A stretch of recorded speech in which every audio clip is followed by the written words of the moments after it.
यानी नया कानून जो लागू हुआ उस पर जो है राष्ट्रपति का भी मुहर लग चुका है। यानी अब आपको घबराने की जरूरत नहीं है।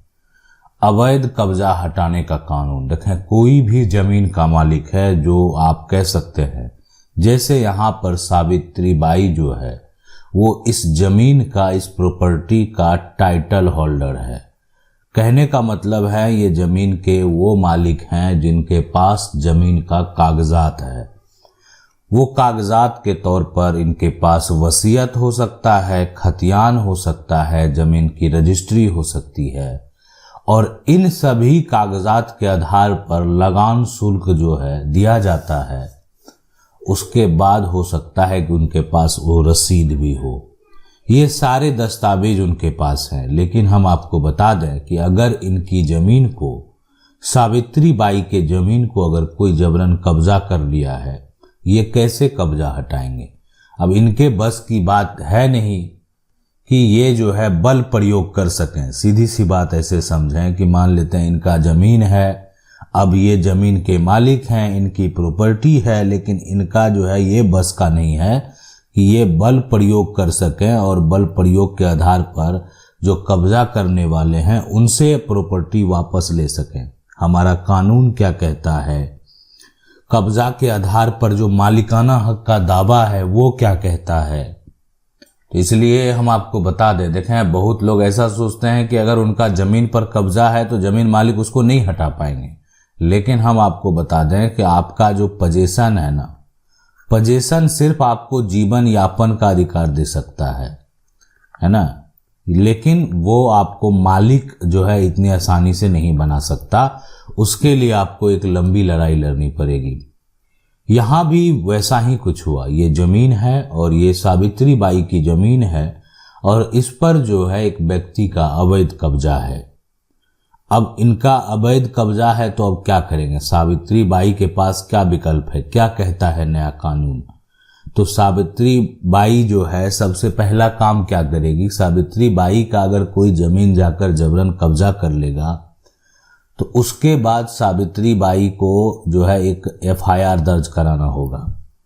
अब ये होगा कि आप जाएंगे यानी पुलिस के पास एफआईआर दर्ज कराएंगे कि हमारी जमीन पर कोई जबरन आकर जो है कब्जा कर लिया है, अवैध कब्जा कर लिया है। अब क्या होगा उसमें?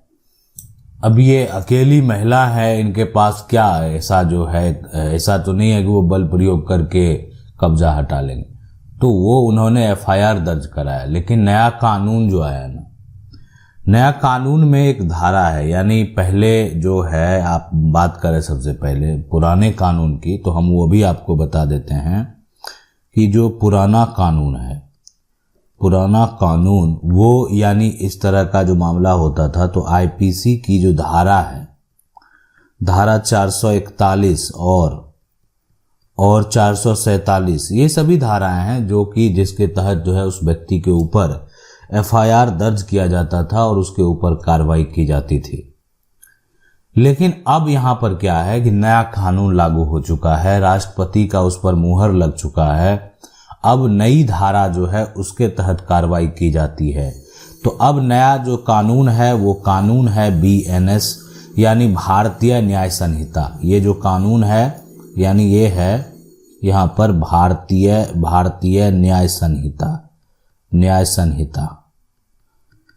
अब ये जो कानून है बीएनएस की धारा है ना, की धारा जो है यहाँ पर बात करें 329 है ना। अगर इस धारा की बात करेंगे तो इसमें क्या है, यानी इसमें ये है कि अगर मान लेते हैं किसी का जमीन है, किसी का हो सकता है मकान है, किसी का है दुकान है, ठीक है, या कहीं पर वो व्यक्ति अगर रहता है तो उसका घर में जबरन घुसना उसके साथ, यानी जो घर है संपत्ति है ना, उस संपत्ति पर जबरन आकर जो है घुसना, उसमें आप कह सकते हैं रहना या अवैध रूप से रुकना, ये भी कह सकते हैं अवैध रूप से। अब किसी का घर में आप घुस जाएंगे, अवैध तरीके से रुकेंगे, उसका घर पर कब्जा कर देंगे, उसका सामान को तहस नहस करेंगे, मतलब कुछ भी है ना, ठीक है, जो भी आप कर रहे हैं। लेकिन अगर ये आप अत्याचार करते हैं उनके ऊपर तो आपके ऊपर आपराधिक मुकदमा जो है ना वो दर्ज होगा, यानी बीएनएस की धारा, भारतीय न्याय संहिता की धारा 329 के तहत जो है ये आपके ऊपर जो है आपके ऊपर जो ये धाराएं लगाए जाएंगे। तो इस तरह का जो आप कार्य करेंगे तो इसमें आपको सजा भी हो सकता है। साथ में सजा जो हुआ तो वो साथ में आपको जुर्माना भी लगाया जाएगा, जुर्माना भी लगा जाएगा। तो देखें, मान लेते हैं अब ऐसा नहीं कि कोई अकेला व्यक्ति है और उसके घर में आप घुसेंगे, उसके साथ मारपीट करेंगे तो आपके ऊपर इस तरीके से नए कानून के तहत कार्रवाई की जाएगी। लेकिन अब यहाँ पर एक बड़ा सवाल है कि ये हो जाता है उस केस में, मान लेते हैं कोई आया, जमीन को कब्जा कर लिया, जमीन को क्षतिग्रस्त कर दिया, या आप कह सकते हैं घर में घुस गया, जबरन जो है एक तरह से परेशान करने लगा, अत्याचार करने लगा। अब आगे वो मारपीट अगर भी करेगा तब तो उसके ऊपर और भी धाराएं लगेंगे।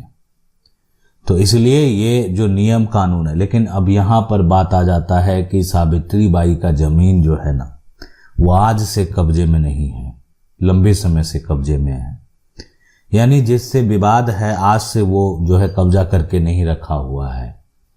दूसरा कंडीशन आप देखते होंगे, ये इस तरह का भी केस आपको देखने को मिलेगा कि जो महिला है उसके संपत्ति को कब्जा करने वाला उनका परिवार का सदस्य है। एक है यानी बात की जो व्यक्ति सामने वाला है वो लंबे समय से कब्जा किए हुए है, वो एडवर्स पोजीशन का दावा भी करता है। दूसरा जो कंडीशन है यहाँ पर वो है कि परिवार का व्यक्ति कब्जा किया हुआ है, परिवार का है हिस्सेदार कब्जा किया है, हिस्सेदार कब्जा किया। देखिए दोनों की बात अगर यहाँ पर बात करें सबसे पहले कि अलग अलग है। अब मान लेते हैं परिवार है, अब ये सावित्री बाई जो हैं वो अकेले हैं, अब इनका जमीन को कोई हड़पना चाहता है, इनका शेयर जो है, हक जो है इनका हड़पना चाहता है। दूसरा यहाँ पर बात करें सबसे पहले जो एडवर्स पोजीशन की बात है, प्रतिकूल कब्जा का बात है, तो क्या कहता है प्रिंसिपल, अगर प्रतिकूल कब्जे की अगर बात करें सबसे पहले तो प्रतिकूल कब्जा का प्रिंसिपल क्या कहता है कि अगर कोई भी प्रॉपर्टी को कोई व्यक्ति बलपूर्वक जो है यहाँ पर कब्जा कर लेता है, ठीक है, या जैसे भी करता है, तो यहाँ पर ये एडवर्स पोजीशन तो हो गया निरंतर कब्जा है, शांतिपूर्ण कब्जा है, सावित्री बाई को पता है कि लंबे समय से कब्जा है, तो ये एडवर्स पोजीशन का दावा कर सकता है वहां पर। अब कोई अवैध तरीके से जबरन आया, बलपूर्वक कब्जा कर लिया, तो वहां पर यह दावा गलत भी साबित होगा। तो सावित्री बाई का एक बेहतर उपाय ये भी है कि इनकी जमीन को अगर लंबे समय से कोई कब्जा किए हुए है, इनके पास खतियान है, इनके पास रजिस्ट्री है, जो भी दस्तावेज है, तो ये जाएंगे और एक वकील से संपर्क करेंगे, ठीक है, और उनकी बातों को जो है वकील साहब जो है वो जज तक पहुंचाएंगे। ये प्रक्रिया है और इनके पास सारे दस्तावेज हैं, इनकी जमीन इनको वापस जरूर मिलेगी। देखें, अगर कोई भी जमीन का टाइटल होल्डर है, सुप्रीम कोर्ट के कई फैसले अगर आप देखेंगे और उस फैसले में आपको ये देखने को मिलेगा कि अगर आप प्रॉपर्टी का टाइटल होल्डर हैं, हम बात एडवर्स पोजीशन की नहीं कर रहे हैं, और आपकी संपत्ति पर कोई अवैध कब्जा कर लिया है, तो फैसले में कहना है कि आप पुलिस को सूचना दें, ठीक है, और आप बलपूर्वक अपनी जमीन को कब्जा कर लें। बलपूर्वक कब्जा करने में अगर आप सक्षम हैं तो कब्जा कर लें।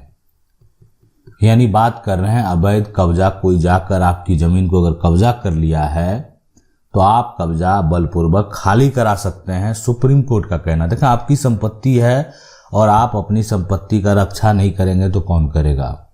तो आपको क्या करना है, जाकर पुलिस को सूचना भी देना है और उस प्रॉपर्टी को कब्जा खाली भी करा लेना है। लेकिन अगर आपको लगता है कि नहीं बलपूर्वक हम कब्जा खाली नहीं कर सकते हैं, तो आपको कानून का सहारा लेना चाहिए ताकि किसी प्रकार का कोई भी विवाद बढ़े नहीं, समस्या बढ़े नहीं। यानी इस समस्या से जो है निजात पाने के लिए आपको कानून का ही सहारा लेना चाहिए। इसलिए कि मान लेते हैं आपके द्वारा भी किसी प्रकार से अगर बल प्रयोग किया जाएगा और जो टाइटल होल्डर हैं उन्हीं के द्वारा अगर मान लेते हैं जो कब्जा करने वाले हैं उसके साथ मारपीट किया जाएगा, उसको गंभीर चोट पहुंचा, तो वहां पर जो है टाइटल होल्डर के ऊपर भी क्रिमिनल केस दर्ज हो सकता है, उसके ऊपर कार्रवाई हो सकती है। और ऐसा हुआ भी है। एक हम जजमेंट जो है पहले बताए हुए हैं, आप हमारे प्लेलिस्ट में जाएंगे, वहां पर जजमेंट स्टोरी है, वहां पर एक जजमेंट आपको देखने को मिलेगा कि जमीन विवाद में जो है एक व्यक्ति को सजा होता है और उसको जो है फिर एक तरह से रिहाई दे दी जाती है। कारण ये है कि वहां पर जो अगर बात करें, मामला सुप्रीम कोर्ट तक पहुंचता है, एक व्यक्ति जो है वो जमीन विवाद में मारपीट करता है और वहां मारपीट के दौरान जो है कुछ व्यक्ति की मृत्यु हो जाती है। इस फैसले को आप जाकर देख सकते हैं और ये हम आपको फिर से एक बार जरूर डिटेल से बताएंगे इस फैसले के बारे में कि आखिर इस फैसले में क्या हुआ था, कैसे हुआ था। कानून की 99 को अगर पहली बार देख रहे हैं, चैनल को सब्सक्राइब करके जो बेल आइकन है उसको जरूर दबा लें। मिलते हैं अगली वीडियो में, तब तक के लिए जय हिंद।